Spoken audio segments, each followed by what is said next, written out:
하나님은 들으십니다. 이렇게 한번 고백할까요? 예, 나의 탄식을 하나님은 들으십니다. 예, 오늘 여러분의 마음에 어떤 탄식이 있는지 모르지만 목회자도 모르고 또 며느리도 모르고 예, 아무도 모르지만 하나님은 아시는 줄 믿으시기 바랍니다. 여러분의 마음에 있는 이야기를 하나님 앞에 올려드리시기를 바랍니다. 예, 오늘 드디어 사무엘하 24장 본문으로 말씀을 나누게 되었네요.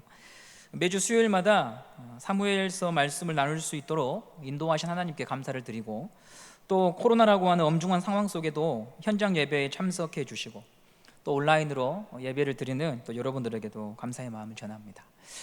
사무엘 상하의 주제는 제가 이제 한 10여 번 이상 말씀드렸어요. 사무엘서의 주제가 뭔가? 그건 바로 누가 왕인가? 이겁니다. 누가 왕인가? 다윗을 닮자, 아니면 사울을 본받지 말자, 이런 것이 사무엘서의 목적이 아닙니다. 두 사람은 하나님의 뜻을, 하나님의 메시지를 전달하기 위해서 사용된 조연들이죠. 사무엘 저자가 하고 싶은 이야기는, 저와 여러분에게 들려주고 싶은 이야기는 당신의 왕은 누굽니까? 이것을 우리에게 묻고 있는 것입니다. 오늘 본문 24장은 방금 우리가 읽어봤던 것처럼 다윗의 큰 실수가 기록되어 있습니다. 만일 사무엘서의 목적이 다윗을 닮는 것, 다윗을 닮아서 사십시오, 이런 내용이었다고 한다면 오늘 끝맺음을 다윗의 치적이나 공적으로 마무리했을 것입니다. 그런데 사무엘서 마지막 결론부가 다윗의 실수로 마무리되었다고 하는 것은 사람을 높이기 위한 책이 성경이 아님을 우리들에게 보여주고 있는 것이죠. 성경은 우리에게 무엇을 말해주려고 오늘 이 장을 기록해 놓은 것일까요?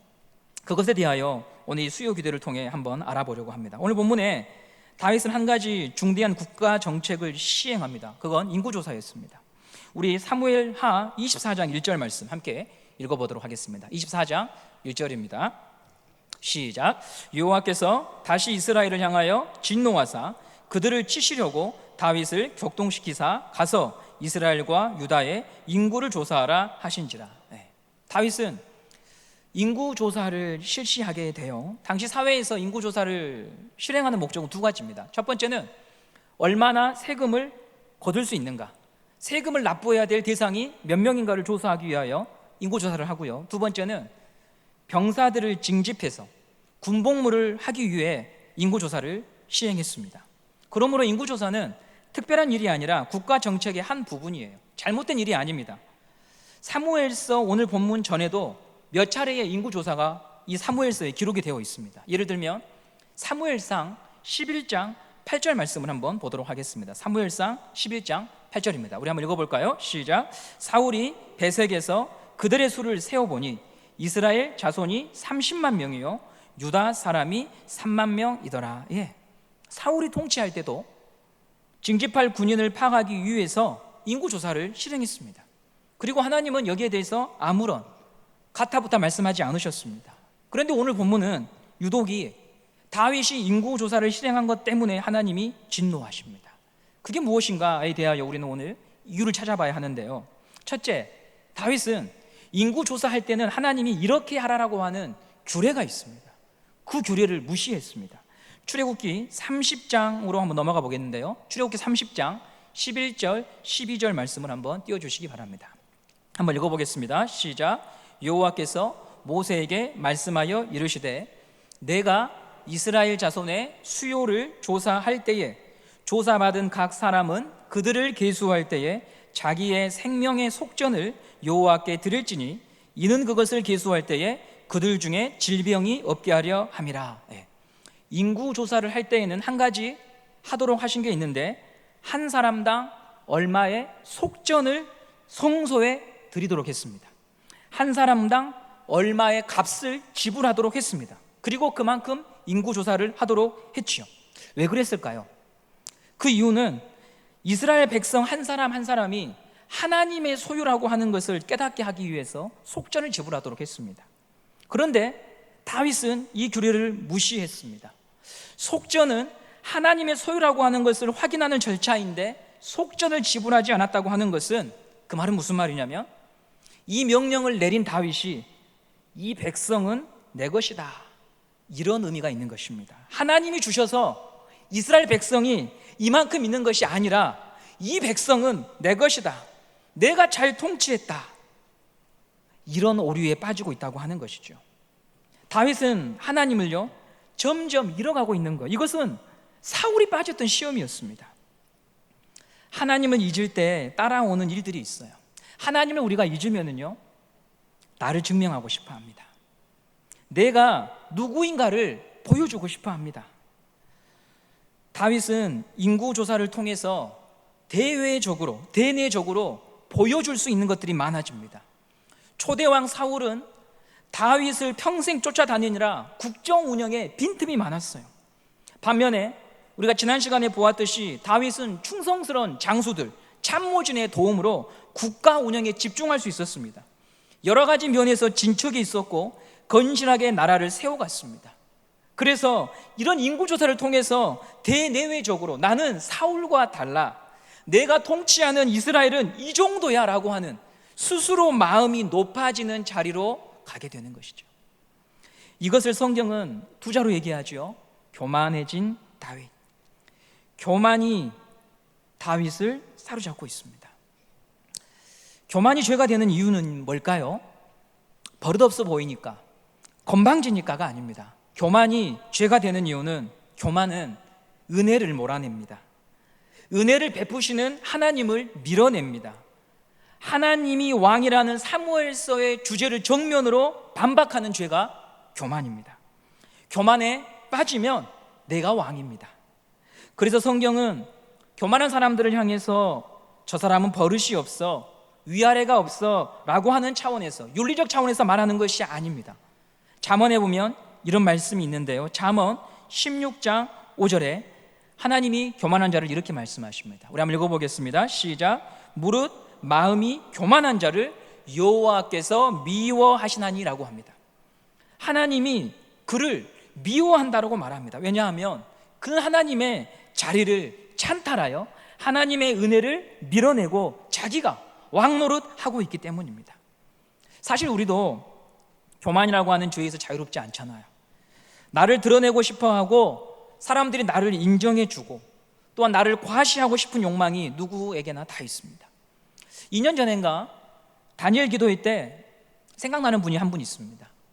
안식교회에 계시다가 돌아오신 이상구 박사님, 그분이 다니엘 기도회에 출연하셔서 간증하시는데 미국에 사실 때 차를 벤츠로 바꿨는데 그걸 자랑하고 싶었답니다. 그래서 동창회에 제일 빨리 가가지고 텅 빈 주차장에 자기 차를 딱 주차해 놨답니다.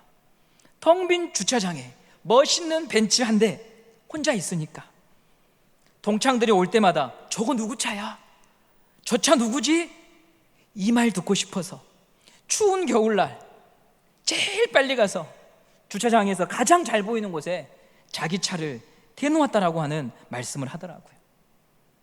누군가가 나를 주목해 주길 바라고 내가 이렇게 미국에서 성공한 의사가 되었다고 하는 것을 과시하고 싶은 그 마음, 하나님이 나를 이 자리에 앉히셨습니다, 이것이 아니라 내가 자수성가했지, 내가 열심히 해서 이만큼 왔지, 그 마음에 사로잡혔던 것을 간증하시더라고요. 아담의 후손인 우리는 하나님처럼 높아지고 싶어 합니다. 다윗은 스스로 높아진 자리로 가고 있습니다. 넘어졌습니다. 다윗은 휘하의 참모들에게 즉각 인구조사를 실시하도록 조치를 취하는데요, 사무엘하 24장 2절 말씀을 함께 보시겠습니다. 시작. 이에 왕이 그 곁에 있는 군사령관 요압에게 이르되 너는 이스라엘 모든 지파 가운데로 다니며 이제 단에서부터 브엘세바까지 저 인구를 조사하여 백성의 수를 내게 보고하라 하니. 단에서부터 브엘세바, 이스라엘 최남단에서 북단까지, 할라에서 백두까지 무려 9개월 20일 동안 인구 조사를 합니다. 그리고 그 인구 조사의 결과가 9절에 나타납니다. 24장 9절에 이렇게 나오는데요, 24장 9절을 보시면 요압이 백성의 수를 왕께 보고하니 곧 이스라엘에서 칼을 빼는 담대한 자가 80만 명, 유다 사람이 50만 명이라고 나옵니다. 제가 설교 서두에 사울이 이스라엘 군인들을 파악했을 때 몇 명이었냐면 이스라엘이 30만 명, 유다 사람이 3만 명이었습니다. 그에 비하면 현재 이스라엘의 모습은요, 군사 대국이 되어 있습니다. 인구조사 결과를 보고받을 때 마음이 어땠을까요? 우쭐하지요. 내가 이런 사람이다. 그 마음이 다윗을 사로잡는 거예요. 하나님께서 이만큼 복 주셨구나가 아니라 내가 이런 사람이야. 이스라엘이 이렇게 된 건 나의 수고와 열심이 있었던 거야. 은성교회가 이렇게 세워지기까지 내가 얼마나 수고했는데, 이 교회가 공간도 없고 이 교회가 떠돌 때 우리 집안이 얼마나 헌신했는데, 그렇게 우리는 우리 자신을 표현할 수 있는 거예요. 그런데 여러분, 교만은요, 자기를 예배하는 사람이 교만입니다. 교만은 자기를 예배하는 자예요. 하나님이 왕이라고 해놓고 사실은 자기가 자기 자신을 우상 숭배하는 것이 바로 교만이라고 하는 것입니다. 그래서 뭔가 드러내놓고 자랑할 수 있는 것이 있을 때 우리는 주의해야 됩니다. 스스로 높아지지 않도록 해달라고 기도해야 됩니다. 그러므로 고난이 신앙에 유익이 되는 측면이 많다는 말이 우리가 깊이 생각해 보면 맞는 말인 것 같아요. 왜냐하면 고난의 시기에는 교만하기 어렵거든요. 고난받는 나를 예배할 수는 없는 거예요. 그때는 아이고 하나님, 나를 불쌍히 여겨주세요 하는 것밖에는 할 수 있는 게 없어요. 하나님께 매달리며 기도하게 되지요. 그런데 하나님이 평안을 주시고 건강을 주시고 경제적으로 여유를 주시면은요, 하나님을 바라보았던 시선이 점점 다른 곳을 봅니다. 사람으로, 땅으로, 욕망으로 머물게 됩니다. 하나님은 오늘 우리에게 말씀하셔요. 너는 누구를 예배하니? 너는 나를 예배하니? 아니면 너는 네 자신을 예배하고 있니? 라고 우리에게 물어보십니다. 오늘 이 예배를 통하여 우리 평생에 바라보고 예배할 대상이 하나님이라고 하는 것을 성령님을 통해 믿고 깨달을 수 있는 시간이 되기를 간절히 소망합니다.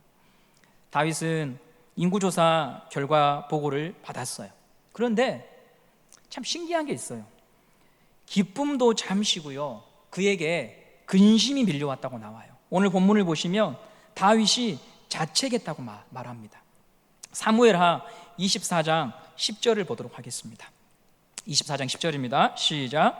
다윗이 백성을 조사한 후에 그의 마음에 자책하고 다윗이 여호와께 아뢰되 내가 이 일을 행함으로 큰 죄를 범하였나이다. 여호와여, 이제 간구하옵나니 종의 죄를 사하여 주옵소서. 내가 심히 미련하게 행하였나이다. 그의 마음에 자책했다. 자책했다. 이 표현이 사무엘서에 한 번 더 등장하거든요. 사무엘상 24장 5절 말씀을 한번 보도록 하겠습니다. 사무엘상 24장 5절입니다. 시작.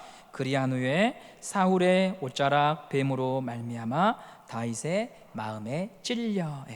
마음에 찔려. 똑같은 표현이에요. 이 상황을 잘 기억하시죠? 용변을 보기 위하여 동굴 안에 들어왔던 사울. 다윗은 칼로 사울의 옷자락을 뱉습니다. 사울을 죽이고자 한 마음이 표현된 거예요. 포기하지 않고 집요하게 물고 늘어지는 사울. 버림받은 왕이 눈앞에 있는데 누군들 그냥 보내주고 싶겠어요. 사울이 죽으면 비참한 생활이 끝이 나고 왕의 길이 열리는데 망설일 필요가 없죠. 그러나 차마 죽일 수 없어 옷자랑을 베었습니다. 다윗이 사울을 향해 품었던 이 마음, 그 마음이 하나님을 향한 시선을 잃은 것이고 하나님보다 앞선 마음에 행한 일임을 그가 인정하고 양심에 찔렸던 것이 마음에 찔려 이렇게 표현되고 있는 것입니다. 우리는 이런 다윗을 보면 참 한 가지 교훈을 받지요. 그는 언제나 회개할 줄 아는 사람이었습니다. 우리는 강단을 통해 자주 이 말씀을 들었습니다. 회개는 뭐라고 했습니까? 축복입니다. 한번 따라할까요? 회개는 축복입니다. 회개할 줄 아는 사람은 살 길이 있어요. 하나님은 회개하는 자를 긍휼히 여겨주셔요. 오늘 설교의 주제가 비록 넘어졌을지라도라고 제가 한번 잡아봤는데요, 넘어지는 날, 실패한 날, 실수한 날 우리에게 필요한 것은 궁극적으로, 본질적으로 하나님을 찾는 거예요. 하나님을 의지하는 거예요. 그러면 살 길이 있어요. 운전자가 길을 가다가 길을 잘못 들어서 다시 돌아가야 할 때 유턴을 해서 돌아갑니다. 그런데 유턴할 구간이 없으면 어떻게 됩니까? 돌아갈 수가 없어요. 고속도로에서 길을 잘못 들면 유턴 구간이 없기 때문에 계속 가야 합니다. 그러나 하나님은 인생길을 잘못 들었던 우리에게 유턴할 수 있는 길을 열어두신 거예요. 그래서 우리가 회개할 수 있는 거예요. 우리가 회개할 수 있는 이유는 내가 죄책감을 느껴서 회개하는 것이 아니라 유턴할 수 있도록, 회개할 수 있도록 하나님이 길목길목마다 문을 열어놓으셨기 때문에 우리가 하나님께로 돌아갈 수 있다고 하는 것이지요. 그러므로 회개할 수 있는 것은 하나님이 나를 아직 포기하지 않았구나, 하나님이 아직 나를 긍휼히 여기시는구나, 하나님이 아직 나를 바라보시면서 끝나지 않았어, 돌아오면 돼 라고 우리에게 또다시 기회를 주시는 것이죠. 다윗은 밤중에 하나님께 매달리며 기도했습니다. 자기의 죄를 인정하고 하나님의 처분을 기다립니다. 다음 날 하나님의 선지자가 하나님의 대답을 가지고 다윗을 찾아오는데요, 그 선지자가 누군가? 우리 사무엘하 24장 11절 말씀을 보도록 하겠습니다. 회개한 다윗에게 하나님이 사람을 보내십니다. 한번 읽어보겠습니다. 시작. 다윗이 아침에 일어날 때에 여호와의 말씀이 다윗의 선견자 된 선지자 갓에게 임하여 이르시되. 누가 왔습니까? 갓이 왔습니다. 여기서 한 가지 질문해 볼 게 있어요. 사무엘하 11장에서 다윗이 밧세바하고 범죄하고 12장에 사무엘하 12장에 하나님이 선지자를 보내잖아요. 그때 누굴 보내시냐면 여러분이 잘 아시는 나단을 보내요. 나단. 궁전을 출입한 선지자가 나단이었어요. 그런데 오늘은 갓을 보내셨다는 거죠. 왜 그러셨을까? 왜 하나님은 나단이 아니라 갓을 보내셨을까? 갓 선지자는 다윗이 사울에게 쫓겨 광야를 배회하고 방황할 때 그때 다윗을 돕던 선지자입니다. 갓은 다윗의 도망과 방황의 시간 속에 함께 있었던 인물이에요. 그러므로 갓 선지자를 보낸 이유 중 하나는 저는 이렇게 추측을 해봤어요. 그때 그 시절의 마음으로 돌아가라는 거예요. 도망자로 쫓겨다니던 시절에, 하나님의 은혜 없이는 내일을 기약할 수 없던 그 광야의 시절에 그때로 네가 돌아가야지. 스스로 높아지려고 하지 말고 작은 것에 감사하고 네 목숨이 주님 손에 있다고 신뢰하며 하나님 앞에 하나님 언제까지입니까? 라고 탄식했던 그 가난한 마음으로 네가 돌아가야지. 갓을 볼 때 다윗은 그 마음을 느끼지 않았겠어요? 배고팠던 시절에, 너무너무 앞이 보이지 않던 그 시절에 선지자를 통하여 말씀하신 그 하나님을 인하여 감격했던 그때로 네가 돌아가야지. 저는 설교를 준비하면서 뒤를 돌아봤습니다. 떨리는 마음으로 말씀을 준비하고 몸부림치고 한 마리 영혼에 감격하는 그 마음이 나한테 있는가 질문하게 돼요. 저는 이 교회에서 모든 설교를 다 배웠어요. 수요예배 첫 설교를 여기서 했어요. 새벽기도 첫 설교를 여기서 했어요. 그때 그 순간들이 다 기억이 나요. 본문도 다 기억이 나요. 새벽기도 설교 한 편 그거 10분 하려고 날 꼬박 세고 그냥 왔어요. 첫 번째 새벽기도 설교니까 요한복음 11장 기억도 나요. 나사로가 부활한 장면인데 나사로는 부활하고 저는 죽을 것 같더라고요. 그 마음으로 살고 있는가? 그 마음으로 교회와 성도를 바라보고 있는가? 그렇게 말씀을 준비하고 있는가? 주님이 하루라도 새롭게 다듬지 않으시면 타성에 젖어 살지요. 어제의 것으로 오늘을 때우고 내일을 울고 먹고 살 수밖에 없어요. 누리고 있는 것을 당연하게 여기고 당연하게 생각하고 타성에 젖어 하나님을 찾지 않을 수밖에 없어요. 그래서 우리는 나를 새롭게 하여 주십시오. 새 부대에 새 수를 담듯이 하나님 제게 새 마음을 달라고 기도할 수밖에 없습니다. 넘어지는 날 우리는 생각해야 돼요. 나를 여기까지 인도하신 하나님의 손길이 어떤 것이었는지 돌아봐야 해요. 도무지 빠져나올 수 없는 긴 터널을 나오게 하시고 길이 보이지 않던 시간을 그 굽이굽이 꼬였던 그 시간들을 인도하신 하나님의 손길. 넘어지고 무릎 깨진 날 세상과 사람을 향한 원망보다 하나님 나를 도와주십시오. 하나님 나를 불쌍히 여겨주십시오 라고 하는 우리의 기도가 있어야 하는 것입니다. 하나님은 갓 선지자를 통해 말씀을 전하십니다. 갓 선지자를 통해서 다윗의 죄를 책망하시고 그리고 세 가지 하나님의 심판 중에 하나를 택하도록 하십니다. 다윗은 왕으로서 자신의 직임과 권위를 잘못 사용했고 그 결과 3일 동안 이스라엘 전역에 전염병이 창궐하게 됩니다. 현재 전 세계가 바이러스로 신음하고 있기 때문에 우리는 그 어려움을 조금이나마 알 수 있습니다. 약도 병원도 없던 시절에 3일 동안 사람들이 질병에 걸려 죽기 시작하는데요, 7만 명이 죽었다고 기록하고 있습니다. 이 광경을 보고 다윗이요 심히 슬퍼합니다. 내가 범죄했는데 나와 내 집을 지켜야지 왜 이스라엘 백성을 치냐고 하나님 앞에 호소합니다.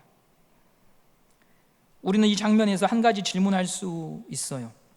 다윗이 범죄했는데 왜 백성들이 고통을 받을까? 근데 오늘 본문 1절 말씀을 보시면 이해가 됩니다.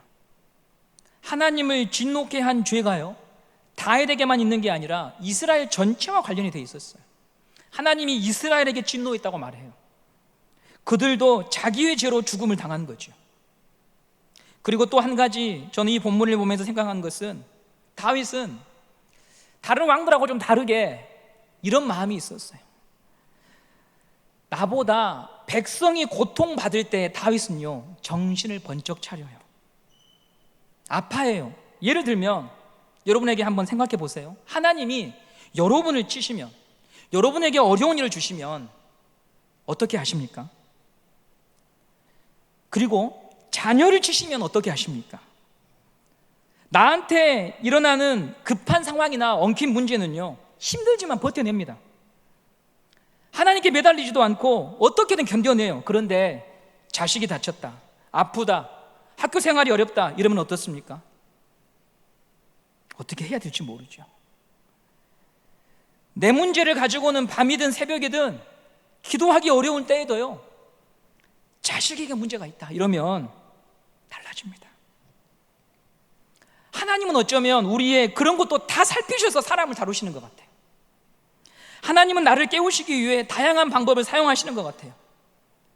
하나님은 나를 포기하지 않으셨기 때문에 여러 가지 방법으로 우리를 빚어가시는 것 같아요. 다윗은 아파했어요. 백성들이 죽어가는 모습을 바라보면서 내가 죽어야 되는데 왜 백성이 죽느냐 하며 가슴 아파합니다.